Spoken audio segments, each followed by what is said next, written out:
அன்பு நண்பர்களுக்கு வணக்கம். ஜாசபீடியா சேனலுக்கு உங்களை அன்புடன் வரவேற்கின்றேன். இன்னைக்கு நாம மகாபாரதோடைய 5வது கிளை கதையை கேட்க போறோம். கதைக்குள்ள போகிறதுக்கு முன்னாடி என்னுடைய சேனலை நீங்க இதுவரை சப்ஸ்கிரைப் பண்ணலன்னா சப்ஸ்கிரைப் பண்ணிடுங்க. அப்படியே மறக்காம பக்கத்துல இருக்க அந்த பெல் ஐக்கானையும் பிரஸ் பண்ணுங்க. சரி, வாங்க நாம கதைக்குள்ள போகலாம். அர்ஜுனனின் ஆர்வம். மன்னர் திருதராஷ்டிரர் துரோணரை சந்திக்க விரும்புவதாக கூறினார். துரோணர் அவரை சந்திப்பதற்காக அரண்மனைக்கு சென்றார். வாருங்கள் துரோணர் அவர்களே, உங்கள் மாணவர்களுக்கு நீங்கள் எப்படி கற்றுத் தருகின்றீர்கள், அவர்கள் எப்படி கற்றுக்கொள்கின்றார்கள் என்று கேட்டார் திருதராஷ்டிரர். மன்னா, அனைவருக்குமே நான் சமமாகத்தான் கற்றுத் தருகின்றேன். அப்படித்தான் நீங்கள் இருப்பீர்கள். மாணவர்களிடையே பாரபட்சம் பார்க்க மாட்டீர்கள் என்று நம்புகின்றேன் என்று பூடகமாக கூறினார் திருதராஷ்டிரர். தன்னை பற்றி கௌரவர்கள் திருதராஷ்டிரனிடம் ஏதோ தவறாக கூறியிருக்கிறார்கள் என்பதை உணர்ந்து கொண்டு துரோணர் அவருக்கு பதிலளித்தார். மன்னா, நான் அனைவருக்கும் ஒரே பாடத்தை தான் கற்பிக்கின்றேன்.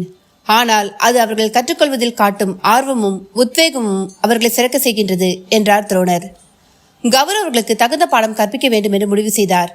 அதனால் அதை செயல்படுத்த காட்ட எண்ணிய துரோணர் தன் சீடர்கள் அனைவரையும் காட்டுப்பகுதிக்கு வருமாறு பணித்தார்.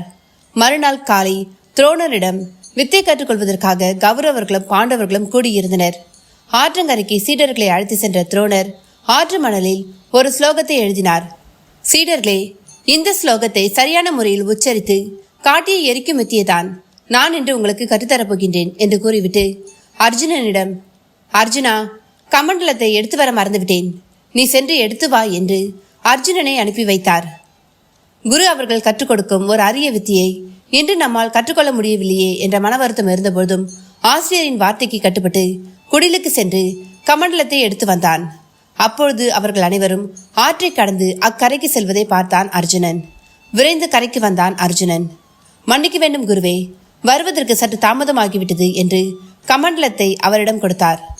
இன்று பாடம் முடிந்துவிட்டது, நீங்கள் ஒவ்வொருவராக வந்து இன்று கற்றுக்கொண்டதை செய்து காட்டுங்கள் என்றார் துரோணாச்சாரியார். குருவே, நான் திரும்பி வருவதற்குள் பாடம் முடிந்துவிட்டதா என்று வருத்தத்தோடு கேட்டான் அர்ஜுனன். ஆம் பார்த்தா, இன்றைக்கான பாடம் முடிந்துவிட்டது என்று கூறிவிட்டு துரோணர் ஒவ்வொருவரையாக அழைத்து வித்தியை செய்து காட்ட கூறினார். கௌரவர்கள் 100 பேரும் பாண்டவர்களில் அர்ஜுனனை தவிர்த்து மற்ற 4 ஸ்லோகத்தை உச்சரித்து அம்பை எய்தினர். ஆனால் எதுவும் நடக்கவில்லை. சீடர்களே, நான் கூறியதை நீங்கள் சரிவரை கவனிக்கவில்லையே. இன்று நான் உங்களுக்கு கற்றுக் கொடுத்தது அனைத்தும் காற்றோடு வீணாக போய்விட்டது என்று கோபம் கொண்டு சீடர்களை சிறந்தார் துரோணாச்சாரியார். குருதேவா, தாங்கள் அனுமதித்தால் நான் முயற்சி செய்து பார்க்கின்றேன் என்று வந்தான் அர்ஜுனன். அப்படி அர்ஜுனன் கூறியதும் கௌரவர்களிடையே பரிகாசமான சிரிப்பு சத்தம் கேட்டது. குருதேவர் சொல்லிக் கொடுக்கும் பொழுது இருந்த எங்களாலேயே முடியவில்லை, அவர் கற்றுக் கொடுக்கும் நேரத்தில் எங்கே இல்லாதவன் எப்படி செய்து காட்ட முடியும் என்று கேலி செய்து சிரித்தனர். ஆனால் குரு துரோணாச்சாரியார், சரி, நீ முயற்சி செய்து பார் என்று கூறினார். அடுத்த நிமிடமே அர்ஜுனன் கண்களை மூடி ஸ்லோகத்தை உச்சரித்து அம்பை பிரயோகித்தான். அடுத்த நிமிடமே காடு பற்றி எரிந்தது. இதை பார்த்ததும் பரிகாசம் செய்து கொண்டிருந்த கௌரவர்கள் இடையே அமைதி நிலவியது. இது எப்படி சாத்தியமானது? குருதேவர் சொல்லிக் கொடுக்கும் பொழுது அவன்தான் இங்கு இல்லையே என்று தங்களுக்குள் சலசலத்தனர். அர்ஜுனா, நான் இதை கற்றுக் கொடுக்கும் பொழுது நீதான் இங்கு இல்லையே, பின் எப்படி இதனை அறிந்தாய் என்று கேட்டார். குருவே, தாங்கள் என்னை கமண்டலம் எடுத்து வர பணித்தீர்கள்.